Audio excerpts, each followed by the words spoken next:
శ్రీ కోయ ఎల్లమ్మ తల్లి జ్యోతిష్యాలయం ఫోన్ ద్వారానే జ్యోతిష్యం చెప్పబడును. విద్య, ఉద్యోగం, వ్యాపారం, ప్రేమించిన వారు దూరం అవ్వటం, భార్యాభర్తల మధ్య గొడవలు, అత్తాకోడళ్ల మధ్య మనస్పర్ధలు, కుటుంబ సమస్యలు, ఆర్థిక సమస్యలు, పెళ్లి కుదరకపోవడం, సంతానం ఆలస్యం కావడం, స్త్రీ పురుష వశీకరణం, చెడు ప్రయోగ నివారణ మొదలగు ఎటువంటి సమస్యలకైనా పరిష్కారం చూపగలరు.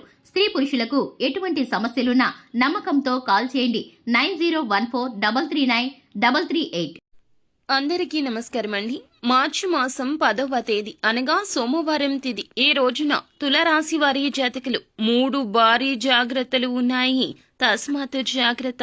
ఆలస్యం లేకుండా వీడియోలోకి వెళ్ళిపోదాము. వీడియో మీకు నచ్చినట్లయితే లైక్ చేయండి. మీ లైక్ మాకెంతో సపోర్ట్ అండ్ ఎంకరేజ్మెంట్ గా ఉంటుంది. ఇక ఆలస్యం లేకుండా వీడియోలోకి వచ్చేద్దాము.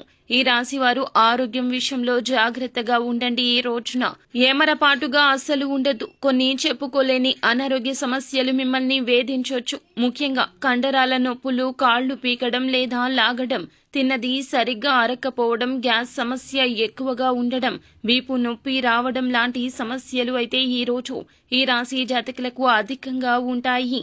అలాగే సమయానికి భోజనం చేయలేరు. పని ఒత్తిడి వలన నిద్ర కూడా సరిగ్గా పట్టదు.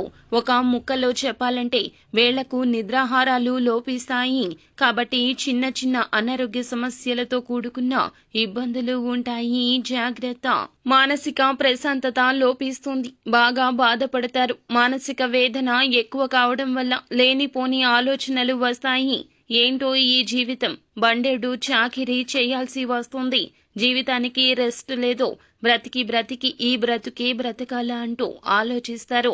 మళ్ళీ జన్మంటూ ఉంటే మనిషిగా మాత్రం పుట్టకూడదు అంటూ కోరుకుంటారు. అయితే ఈ బాధలు మామూలే.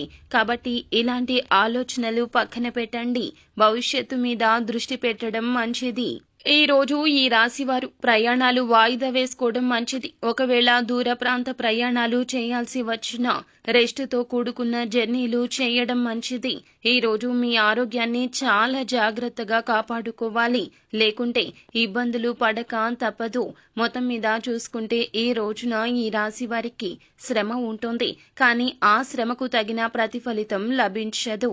ఈ రోజున చంద్రశేఖర అష్టకాన్ని పారాయణం గావించండి. అంతా మంచి జరుగుతుంది. ఈ రోజున మీరు ఏమిటంటే గనక దివ్య తిథి కావున ఈ రోజున మీరు ఏ సమయంలో అయినా కూడాను భగవంతుని సన్నిధానానికి వెళ్లి భగవంతుని దర్శించుకుని కాస్తంత సమయాన్ని గడిపే ప్రయత్నం చేస్తే అంతా మంచి జరుగుతుంది. మీ ఇంటికి సమీపంలో ఉండే శ్రీ వెంకటేశ్వర స్వామి ఆలయానికి వెళ్ళండి లేదా రామాలయానికి వెళ్ళండి. స్వామివారికి తులసి మాల సమర్పించండి.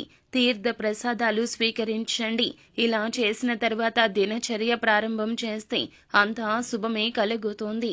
సో ఫ్రెండ్స్, చూసారు కదా, ఈ వీడియో గనక మీకు నచ్చినట్లయితే లైక్ చేయండి. అలాగే మరిన్ని వీడియోస్ కోసం మా ఛానల్ ని సబ్స్క్రైబ్ చేసుకుని పక్కనే ఉన్న బెల్ ఐకాన్ లో ఆల్ ట్యాప్ చేయడాన్ని మాత్రం అస్సలు మర్చిపోవద్దు. Thank you.